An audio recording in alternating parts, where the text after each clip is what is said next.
बिस्मिल्लाहिर्रहमानिर्रहीम। अस्सलाम वालेकुम दोस्तों, उम्मीद करता हूँ कि सब ठीक ठाक होंगे। यार आज का टॉपिक बहुत अहम है, थोड़ा सा आपने टाइम देना, समझ लेना वीडियो को। इंशाल्लाह आपको सारी वीडियो समझ आ जाएगी। मैं खुद भी अप्लाई करूंगा और आपको भी बताना है कि इस वैकेंसी में आपने किस तरह अप्लाई करना है, इस जॉब में किस तरह आपने अपनी CV जमा करवानी है। तो ये एक पाकिस्तान में बैठे आपको मौका कि आप किसी भी होटल से डायरेक्टली यानी कि अपनी CV दे सकते हैं। बाज़ टाइम इस तरह होता है कि ना लोग सिर्फ सोचते हैं कि यार मैं इस यूरोपियन कंट्री को टारगेट कर रहा हूँ, किसी को भी, तो लेकिन वो काम नहीं अपना पूरा करते।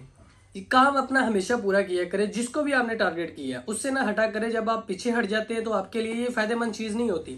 आज का जो टॉपिक है ना, इटली की वीडियो है टोटल, कि इटली में आपने किस तरह पहुंचना है। और मैं एक और बात बता दूं आपको, जब भी किसी यानी कि किसी चीज़ को सिलेक्ट करना हो ना, किसी कंट्री को, आपके लिए कौन सा बेहतर ऑप्शन है, तो सारे अब ऑनलाइन वालों की फील्ड में बता रहा हूँ।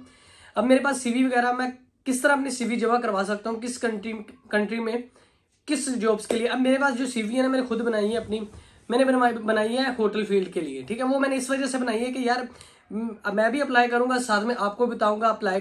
तकरीबन मैंने इस वीडियो में 1 मिनट में अप्लाई किया है, तो आपने सिर्फ 1 मिनट में आपने भी अप्लाई करना है, तो आपको समझ आ जाएगी इंशाल्लाह कि किस तरह आपने अप्लाई करना है। और ये मैं जॉब भी बताता हूँ, सब चीज़ें आपके सामने रखता हूँ। अब एक चीज़ टारगेट आप ये किया करें कि अब मैंने यानी कि बाहर जाना है, तो मैंने CV बनाई है होटल फील्ड में, ठीक है। अब होटल फील्ड में पाकिस्तान की मिसाल ले लें, पाकिस्तान के जो होटल है, अब यहाँ पर तो इतना ज़्यादा टूरिज्म नहीं आते, तो हमारे बोझ नहीं होता, ठीक है ना। हमारे जो होटल है ना, वो ज़्यादातर जो बिजी होटल है ना, वो ज़्यादातर होते हैं लारी अड्डे के करीब, इस तरह के होटल होते हैं। वहाँ पे लोगों का आना जाना रहता है, तो लोकल लोग वहाँ पे आते जाते रहते हैं। अब इटली का जो है ना, मैंने इटली इस वजह से टारगेट किया है क्योंकि इटली में सबसे ज़्यादा टूरिज्म आता है यूरोप में। शेंगन में सबसे ज़्यादा विजिट करने लोग इटली में आते हैं। तकरीबन 12 से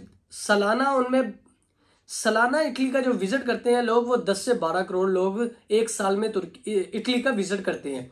तो आपने क्या करना है, अब वहाँ पे जारी बात है, वहाँ पे इधर पाकिस्तान में मिसाल ले लें या नॉर्दर्न साइड की नारायण वगैरह में, वहाँ पे जब इनका सीजन आता है तो वहाँ पे होटल की जो होटल वर्कर होते हैं ना, वो शॉर्टेज होती है। तो वहाँ पे रिक्वायर्ड होते हैं कि कोई बंदा भी वहाँ पे जाके अपना किसी भी होटल फील्ड में काम कर सकता है। तो इसी तरह आप टारगेट करें शेंजन में अब इटली में सबसे ज़्यादा टूरिज्म आता है, तो आप टारगेट ही ऑनलाइन इटली को कर लें। अब इटली में किसी जारी बात है जिन्होंने ऑनलाइन अपनी दी थी, जारी बात है जिन्होंने ऑनलाइन अपना जॉब डाली हुई है कि जी हमें ये बंदा रिक्वायर्ड है, तो जारी बात है उससे रिक्वायर्ड है। फेक जो वेबसाइट होती हैं उनका टाइम ज़ाया करने वाली बात होती है, जो फेक पे जाके अपना अप्लाई वगैरह करते हैं।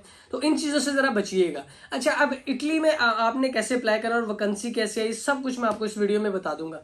तो पहली बात तो ये है कि वहाँ पे जॉब्स अपॉर्चुनिटी बहुत है, जॉब वहाँ पे बहुत ज़्यादा है। अगर आप तकरीबन ये नहीं होता कि आपने एक जगह पे एक CV है मेरे पास, उसे मैं बहुत जगह पे यूज़ कर सकता हूँ। जरूरी नहीं मैं इटली के लिए वो मैंने बनाई है, वो हर कंट्री में अप्लाई कर सकता हूँ। आप भी इस तरह कर सकते हैं। तो आपने क्या करना है, इटली की जो आज की जो वीडियो है, मैं आपको अप्लाई करके पहले बताता हूँ कि किस तरह आपने अप्लाई करना है और कौन कौन सी चीज़ें मिस बास टाइम लोग कर देते हैं, तो उस वजह से आप पीछे रह जाते हैं। अब एक चीज़ और जहन में रखें कि बहुत सारी दुनिया एक वेबसाइट में अप्लाई करती है। यानी कि आज जो वेबसाइट में बता रहा हूँ, पहले भी लोग वहाँ पे अप्लाई करते होंगे, क्योंकि हमारे पास अभी ये न्यूज़ आई थी, मैंने सोचा आपके साथ शेयर कर दूं। तो आप लोग अभी अप्लाई करने वाले हैं, ठीक है। इस आपसे पहले भी बहुत सारी CV वगैरह अपलोड की होंगी, इंडिया से बहुत सारे लोगों ने की होगी। अब टोटल आप लगा लेना जॉब्स ढूंढने वाले, वो तकरीबन करोड़ों से ऊपर चले जाएंगे। तो जॉब वही लोग पिक करते हैं जो पहले यानी कि अपडेट आते ही जॉब को अप्लाई करते हैं, थोड़ा सा टाइम निकाल के 1-2 मिनट लगते हैं, अप्लाई हो जाता है। वही लोग जो पिक कर सकते हैं। अब जो बंदा देखी मेल आई है जॉब, वो फिर थोड़ा सा टाइम लेता है कि मैं फ्री होकर अप्लाई करता हूँ इस तरह के सेटअप में, तो वो उसका यानी कि एक के दौरान अगर आप कोई भी चीज़ लगा लें, जब वो सोशल मीडिया पे आती है, वेबसाइट पे आती है, तो उसको व्यू बहुत जल्दी आते हैं। तो इसी तरह लोग वहाँ पे तकरीबन 1000 व्यू भी आता है, 500 लोग तो अप्लाई करने वाले हैं ना। तो आप कोशिश किया करें कि उसी टाइम अप्लाई किया करें। इस वजह से मैंने ये वीडियो बनाई थी कि यार आप लोग उस कंट्री को टारगेट किया करें जहाँ पे जॉब वाकई मौजूद हो। अब CV बना लेते हैं, अब जाना यूरोप है, अब यूरोप की कोई कंट्री लगाए, अब उसमें हम रोमानिया एंटर कर लेते हैं, रोमानिया में हम करते हैं जी अपनी CV अप्लाई करने लग पड़ते हैं जी। लेकिन ये सबसे बड़ी बेवकूफ़ी है, क्योंकि अब पहले ये तो देखें वहाँ पे होटल वगैरह में जॉब्स होंगी भी नहीं होंगी, क्योंकि उनके पास खुद नौकरियाँ नहीं है रोमानियन लोगों के पास। तो वो आप खुद जिनके अपनी कंट्री को छोड़ के बाहर जाते हैं, हम क्या सोचते हैं नहीं वो यूरोप में है वहाँ पे अप्लाई करो। तो ये सबसे बैड थिंकिंग होती है कि जब आप को बिना सोचे समझे रोमानिया में अप्लाई करने लग पड़ते हैं, जी वो यूरोप में है इसमें अप्लाई कर दो, तो वहाँ पे टूरिज्म भी रोमानिया में नहीं जाता, तो वहाँ पे होटल पे नहीं होगा इतना बोझ वगैरह। तो आप उस कंट्री को अप्लाई करिए, टारगेट किया करें जहाँ पे बोझ होता है, जहाँ पे लोग आते जाते हैं, बिजनेस जिसे बोलते हैं, बिजनेस वगैरह विजिट के लिए लोग आते जाते हैं। तो वहाँ आप अपनी CV जमा करवाया करें, करवाते रहा करें, मुख्तलिफ वेबसाइट में अप्लाई किया करें। मैं चलता हूँ, आपको मैं अप्लाई करके बताता हूँ आपने किस तरह अप्लाई करना है, और मैं भी अप्लाई करता हूँ। ये लिंक आपको डिस्क्रिप्शन में मिल जाएगा, वहाँ से आपने इस लिंक को ओपन कर लेना है। ओपन करने के बाद कुछ इस तरह का मोनोग्राम आपके सामने शुरू होगा। तो ये आपने फ़ोन नंबर, ईमेल एड्रेस, यहाँ से आपने अपनी वहाँ पे CV अपलोड कर देनी है। जैसे मैं कर रहा हूँ इसी तरह आपने सेम अपनी CV वहाँ पे अपलोड करनी है। CV अपलोड करने के बाद ये आप देख सकते हैं PDF फाइल मेरा नाम आ चुका है CV का। तो वहाँ पे ईमेल दिया, फ़ोन नंबर दिया, ये CV अपलोड की है। तो कोई इतना मुश्किल नहीं है, आपने तकरीबन 1 सेकंड या 1 मिनट लग जाएगा आपका, तो आपका ये सारा अप्लाई वगैरह हो जाएगा। बहुत इजी है। यहाँ पे आपने इसको करना है या नोट बोर्ड, तो यहाँ से करके आपने अपनी फ़ाइल यहाँ पे सबमिट कर देनी है इधर से। तो जब आप फ़ाइल सबमिट करेंगे तो देखते हैं करके, ये फ़िलहाल सबमिट कर दिया। ये वे देख लें कि थैंक यू फॉर, यानी कि हमें शुक्रिया करें जी, हमने इनकी यानी कि कर दी है सबमिट। तो ये लिंक आपको डिस्क्रिप्शन में मिल जाएगा, आप भी इधर जा। तो इस तरह आपने अप्लाई करना था टोटल। तो तकरीबन क्या दिया आपने, अपना ईमेल एड्रेस दिया, फ़ोन नंबर दिया, अपनी CV वहाँ पे जमा करवाई आपने, अपना ये अपना नाम वगैरह दिया। अब मैं आपको बात बताता हूँ, CV आपने जमा करवा दी है ना, ये ज़्यादातर लोग पता क्या करते हैं, वेबसाइट होती है वो पे पता नहीं कितनी A to Z अपनी इन्फॉर्मेशन देनी होती है, वो होता है मेरे ख्याल से वो होती है विदाउट CV, ठीक है ना।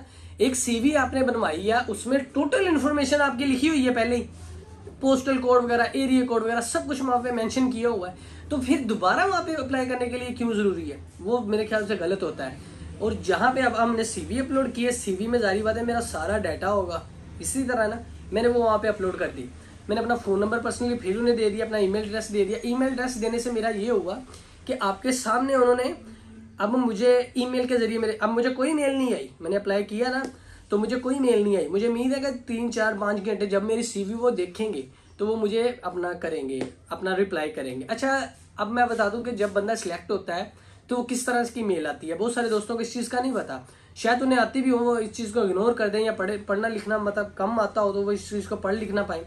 जब आपको बैक रिप्लाई आता है ना, तो वो कहते होते हैं कि जी हमारे मैनेजर या वो जो भी उन होटल का होता है वो आपसे इंटरव्यू करेगा। तो वो आपको टाइम दे देते हैं बाकायदा, वो आपको नंबर अपना या ईमेल एड्रेस सेंड कर देते हैं, जी आपने इस पे अपनी वीडियो बना के 5-10 मिनट की हमें सेंड करनी है।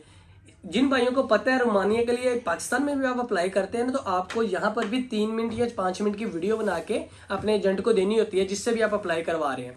तो फिर ही जाके आपका वो अगला प्रोसेस शुरू करता है। तो इसी तरह आपने 5-10 मिनट की वीडियो बना के उनके ईमेल पर अपना सेंड करनी होती है, या वो जिधर भी बोलेंगे वहाँ पे आपने अपना सेंड करनी होती है। आपके CV के मुतल्लिक जो भी आपने इन्फॉर्मेशन दी थी वही आपने वीडियो में बता के उनको सेंड करनी होती है।